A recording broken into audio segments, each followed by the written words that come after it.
Hello friends, mind reader প্রীতি চ্যানেলে তোমাদের সবাইকে জানাই ওয়েলকাম। আজকের টপিক হচ্ছে নিজের প্রাক্তনকে কিভাবে ভুলবে। তো চলো শুরু করি।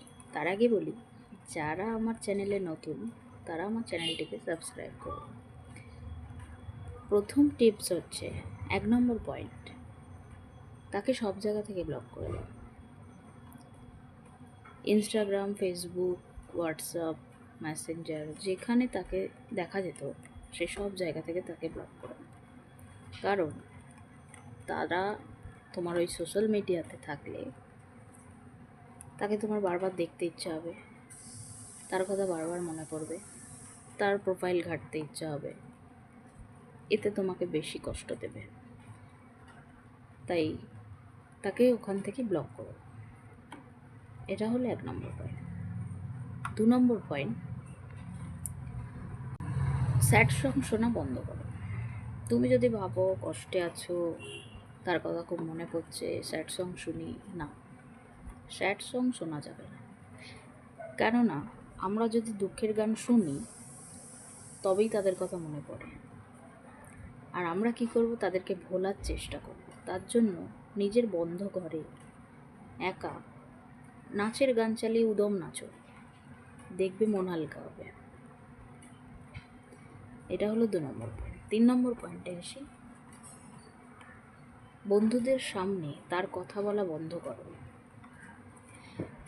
ধরো তুমি কোনো বন্ধুদের সাথে আড্ডা মারছো, সেখানে তাকে নিয়ে কোনো কথা হচ্ছে, তুমি তাদেরকে ওখানেই স্টপ করে দাও, যে না, তাদেরকে নিয়ে কথা বলতে হবে না, যে গেছে গেছে।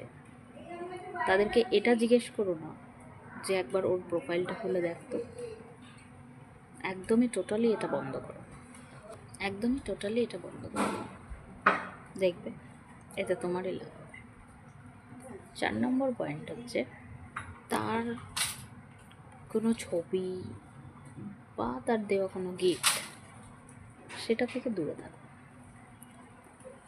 সেটা অন্য কাউকে দিয়ে দাও বা ফেলে দাও, কারণ সেই জিনিসগুলো থাকলে স্মৃতি বারবার মনে করাবে, এতে তোমার কষ্ট আরও বাড়বে। 5 নম্বর পয়েন্ট হচ্ছে, কোথাও ঘুরে এসো।